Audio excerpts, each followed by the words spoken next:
زيارة بكركي كانت تأييد.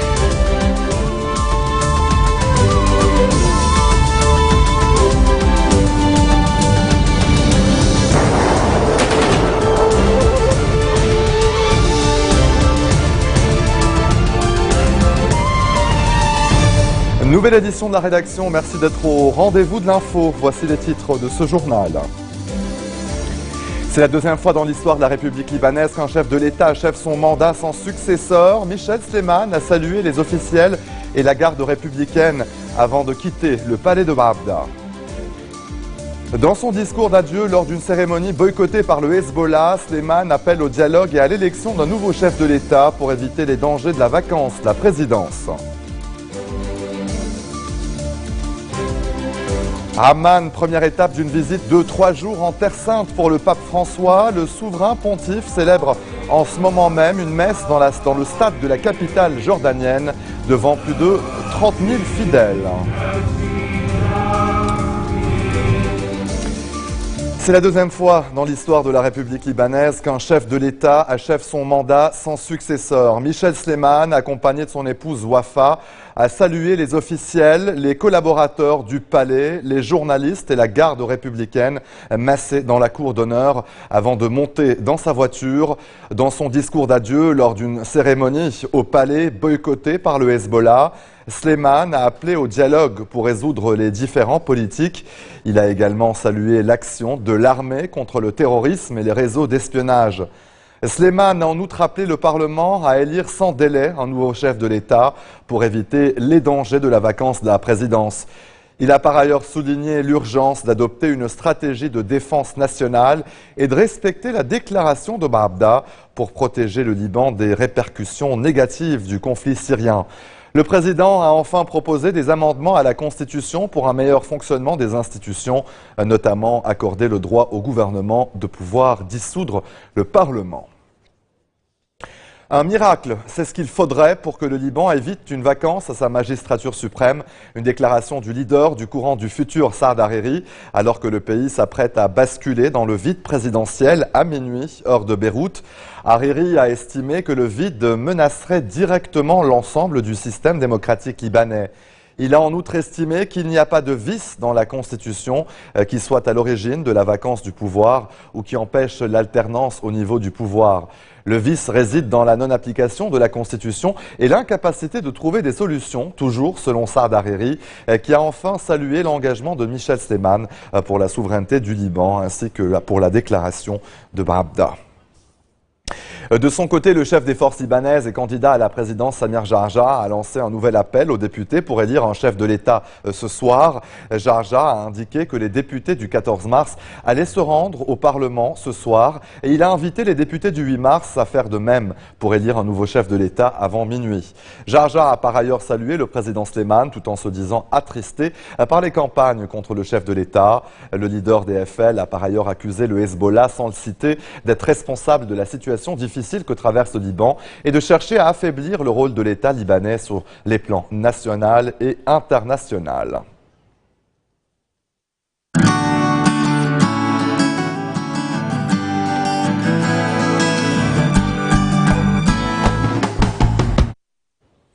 Amman, première étape d'une visite de 3 jours en Terre Sainte pour le pape François, le souverain pontife qui célèbre en ce moment même une messe dans le stade de la capitale jordanienne devant plus de 30 000 fidèles. Direction ensuite la vallée du Jourdain sur le site du baptême de Jésus où le pape devrait rencontrer des réfugiés syriens. Il s'agit du premier voyage du souverain pontife au Moyen-Orient. Un déplacement placé sous le signe du dialogue interreligieux et de l'œcuménisme. Vous le voyez sur ces images, donc en direct du stade de Amman. À son arrivée en Jordanie ce midi, le pape s'était entretenu avec le roi Abdallah II au palais royal Al-Husseini avant de rencontrer les autorités du royaume devant lesquelles il a appelé au respect de la liberté religieuse au Proche-Orient ainsi qu'à une solution politique négociée en Syrie. Demain dimanche, le pape s'envolera en hélicoptère pour Bethléem où il rencontrera le président palestinien Mahmoud Abbas avant de se rendre à Tel Aviv. Le point fort de ce voyage sera une rencontre lundi à Jérusalem avec le patriarche œcuménique de Constantinople, Bartholomée, chef spirituel de l'Église orthodoxe. Restez des nôtres au retour de la pause européenne 2014. Pour en parler, je reçois Angelina Ehrhorst, l'ambassadrice de l'UE au Liban.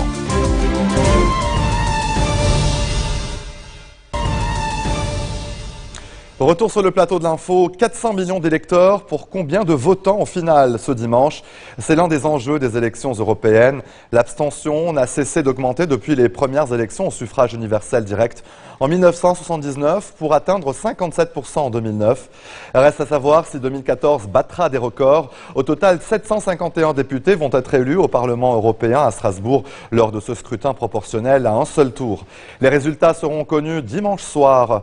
Pour en parler, je reçois Madame Angelina Ehrhorst, donc la chef de la délégation de l'UE au Liban. Madame l'ambassadrice, bonsoir. Merci de nous recevoir chez vous à la résidence de l'Europe à Yarzé. Alors, quels sont les grands enjeux de ces parlementaires 2014 ? Aujourd'hui, la crainte, c'est que les gens ne vont pas voter. Et dans ce cas-là, vous risquez justement d'avoir les personnes qui vont voter qui sont plutôt contre le Parlement européen ou contre l'Europe. Et pourquoi c'est ça? Parce que dans le passé, l'Europe n'était pas trop visible. Il y avait beaucoup d'ignorance sur l'Europe. Qu'est-ce que fait l'Europe? Qu'est-ce que font les bureaucrates en Europe? Qui sont ces gens-là? Avec la crise économique, financière, l'Europe est plus visible, mais d'une manière négative. En Europe, les gens ils ont senti qu'ils ont dû prendre des mesures très fortes à cause de la crise économique et financière. Donc, cette ignorance s'est traduite dans une, si vous voulez, une certaine connaissance, mais négative. Mais justement, à votre avis, à quel point les peuples qui habitent sur ce vieux continent se retrouvent vraiment dans cette Europe et se considèrent vraiment européens? À quel point, à votre avis? Moi, évidemment, moi je pense et je trouve que beaucoup de gens se sentent très européens aujourd'hui. Mais qu'est-ce qui nous manque? C'est pour ça que je voudrais vous dire... Quelles sont les valeurs nationalistes justement dans ce contexte? Parlons d'abord des valeurs qui sont différentes, les vraies valeurs de l'Europe.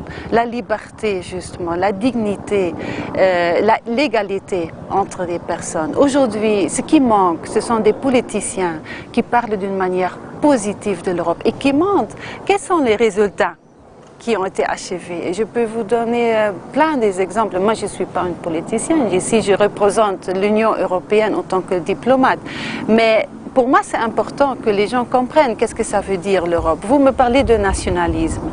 C'est un des phénomènes qu'on a aujourd'hui en Europe. Heureusement, on a encore la plupart des gens en Europe qui savent très bien qu'est-ce que ça donne l'Europe, pourquoi l'euro est important, pourquoi les frontières ouvertes sont importantes, pourquoi la liberté justement de cette mobilité, de circulation est importante. Comment faire comprendre à ces gens que derrière ce mécanisme d'austérité, il y a bien sûr une volonté commune d'aller et de renouer avec la croissance? Bon, d'abord, vous avez parlé des exigences européennes. Ce ne sont pas des exigences européennes. La crise est juste à cause du fait qu'il y avait des gouvernements dans certains pays qui n'ont pas pris des mesures justement pour se protéger contre une crise.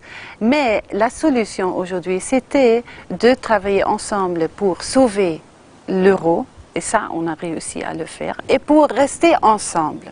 Vous avez raison, les gens aujourd'hui, ils ne sont pas ça. Ils sont ennuyés par le fait que les solutions sont à travers l'Europe. Les problèmes ont commencé au niveau national, mais les solutions sont européennes. Et là, évidemment, les gens, ils pensent que c'est l'Europe qui impose ces mesures. Donc, là, encore une fois, c'est aux politiciens de bien expliquer qu'est-ce que ça veut dire. Oui, il y a trop de gens qui souffrent. Il y a trop de jeunes qui n'ont pas de travail aujourd'hui. Ce n'est pas à cause de l'Europe, c'est à cause des politiques dans leur propre pays, des politiciens qui ont pris des décisions telles et telles. Donc, il faut... Et c'est pour ça que les élections sont importantes, peut-être pour donner une autre voix, une voix différente. Il y a ceux qui disent que l'Europe est trop... Il y a trop d'ingérence au niveau national. Il y a trop de règles qui sont établies à Bruxelles. Moi, je sais ça parce qu'on a ces débats chaque jour, presque. Certainement, il y a des partis politiques qui disent on veut moins, et il y a ceux qui disent on veut plus. Ça, c'est aux citoyens européens de décider. Comment, justement, enlever cette Europe forteresse, un peu, ces grosses barrières qui sont imposées, et comment pouvoir aussi paver la voie à se déplacer et qui ne représentent pas une menace à l'économie nationale aussi d'un peu de ces pays. Parce qu'on sait que par exemple, notamment avec l'affaire de Lampedusa, on l'a vu, c'était une crise un peu qui a marqué les esprits. Lampedusa, c'est très triste. Si vous voyez, déjà en 2014, ils ont reçu 25 000 personnes des réfugiés, justement. Donc là, vous savez, on a déjà mis une politique très claire dès le début et on continue à le faire pour aider l'Italie, la Grèce aussi, Bulgarie, les pays qui souffrent aujourd'hui énormément de questions de migration.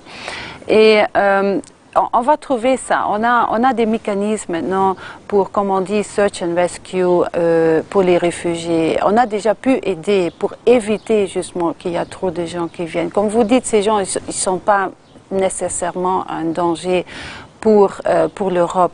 Et on n'a pas reçu beaucoup de migrants comme avant. Avant, il y avait beaucoup plus que ça. Mais on doit tourner ça d'une manière positive. Et là, je pense aussi que la Commission a essayé de trouver un moyen de gérer cette crise d'une manière différente. Et pour chaque pays, il y a une place certainement pour les migrants. Moi, je dis toujours, c'est pas un choix d'être un réfugié. Il faut essayer d'aider, mais il faut aussi gérer d'une manière que c'est acceptable pour tout le monde. Donc ça, c'est un défi énorme, comme vous avez dit. Aujourd'hui, après les élections, le nombre des parlementaires va être réduit. Vous savez ça, on sera à 750 plus le président du Parlement. C'est encore une fois, comme j'ai dit, le deuxième plus grand parlement au monde. Là, avec la crise économique, financière, les migrants, certainement, ça va être... C'est déjà sur l'agenda des politiciens qui maintenant font les campagnes. Encore une fois, parfois c'est négatif, parfois c'est positif. L'Europe attire pas seulement aux réfugiés, aux pays qui veulent encore être membres. On a encore 8 pays aujourd'hui qui attendent pour être membres de l'Union européenne. C'est un projet qui attire beaucoup de gens. Et il faut se demander pourquoi c'est le cas. À cause des valeurs qu'on vient de dire, à cause des possibilités qu'ils donnent à chaque citoyen, mais aussi à cause du fait que nous sommes encore prêts à accueillir des réfugiés et aider. C'est une politique qui était toujours mise sur le plan national. Maintenant, il y a beaucoup de règles sur le plan européen et ça va continuer. Mais c'est au nouveau Parlement de voir si on veut plus d'Europe ou on veut un peu moins de l'Europe. Si on parle des règles. C'est là où il y a la question. Et quelles sont les réformes attendues en matière de politique énergétique? Sur le plan, si vous voulez, européen, on est dépendant sur 30% pour toute l'Europe. Et cette crise en Ukraine et avec la Russie nous a amené de, encore une fois, renforcer notre unité autour du dossier de l'énergie et gaz. Ça, c'est très important. C'est un peu, si vous voulez, un résultat inattendu parce qu'on était déjà en train d'essayer de faire une politique commune de l'énergie. Maintenant, ce processus a accéléré. Parce qu'on se rend compte, on ne peut pas juste être dépendant sur soit la Russie, soit les autres continents au pays. Il faut diverser. Et ça, ce processus, c'était déjà en cours. Ça a accéléré maintenant avec la crise. Et je vois comme autre dossier aussi, l'Europe va aller dans un chemin, si vous voulez, vers un chemin moins d'indépendance, moins de dépendance, plus d'indépendance dans ce dossier vers la Russie et aussi vers les autres, certainement. Que dites-vous à ces jeunes qui aimeraient peut-être un jour voir une Europe un peu plus attentive un peu à leurs besoins, L'Europe a tout à donner aux jeunes et c'est surtout avec des jeunes qui préfèrent la mobilité beaucoup plus que des autres générations. Aujourd'hui, un garçon, une fille qui veut de l'Espagne et qui veut chercher du travail en Suède a la possibilité de le faire. Ce n'était pas le cas auparavant. Donc, tous les moyens sont disponibles. C'est vraiment possible de faire et d'avancer. C'est ça ce que je dis aux jeunes. Et on compte sur jeunes en plus, sur les jeunes en plus en Europe, parce que vous savez qu'aujourd'hui, avec l'âge, avec la démographie, il y a énormément de défis. Et ce sont les jeunes qui sont le moteur d'une Europe qui est plein de diversité, mais aussi plein d'unité. Et j'espère que pour la nouvelle génération, l'Europe peut donner tout ce qu'ils veulent. Un dernier mot peut-être à nos téléspectateurs, Madame l'ambassadrice. Moi, je souhaite vraiment toutes les valeurs qu'on a en Europe, qu'on puisse les partager avec nos voisins, surtout le Liban, qui ont besoin aussi. Nous, on apprend de vous et vous apprenez de nous. Et ça va continuer d'être un partenariat très fort. Merci, Madame l'ambassadrice, de nous avoir reçus chez vous. De rien, c'était un plaisir et en plus, vous êtes les bienvenus toujours. Merci. Et c'est ainsi que se referme cette édition. Voici tout de suite le rappel des titres qui ont marqué l'actualité de cette journée. C'est la deuxième fois dans l'histoire de la République libanaise qu'un chef de l'État achève son mandat sans successeur. Michel Sleiman a salué les officiels et la garde républicaine avant de quitter le palais de Barabda. Dans son discours d'adieu lors d'une cérémonie boycottée par le Hezbollah, Sleiman appelle au dialogue et à l'élection d'un nouveau chef de l'État pour éviter les dangers de la vacance de la présidence. Amman, première étape d'une visite de 3 jours en Terre Sainte pour le pape François. Le souverain pontife célèbre en ce moment même une messe dans le stade de la capitale jordanienne devant plus de 30 000 fidèles. Merci de votre attention. Retrouvez-nous tous les jours à 16h40 heure de Beyrouth. Vous pouvez également nous suivre en ligne sur notre site web www.futurtvnetwork.com ou en téléchargeant notre application mobile. Excellente soirée à toutes et à tous et à demain.